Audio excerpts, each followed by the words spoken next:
Let's start the first day at my new company.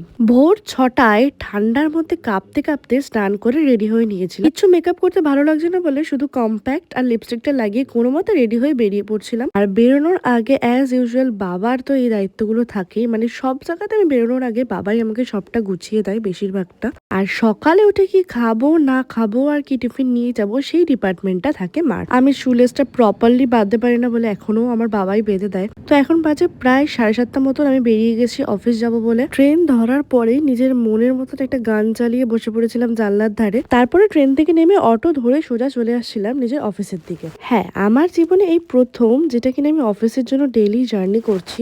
তারপরে অফিসের নিচে একটুখানি কচুরি খেয়ে সোজা চলে এলাম অফিসের ভেতর। এখন আপাতত আমার ট্রেনিং চলছে, তাই জন্য ট্রেনিং সেশন কমপ্লিট করে চলে এলাম দুপুরের লাঞ্চ করার জন্য। আমি একা ট্রেনিং করছিলাম না, আমরা টোটাল 4 জন ছিলাম, and she is Anisha. Lunch complete করে আমাদের মিটিং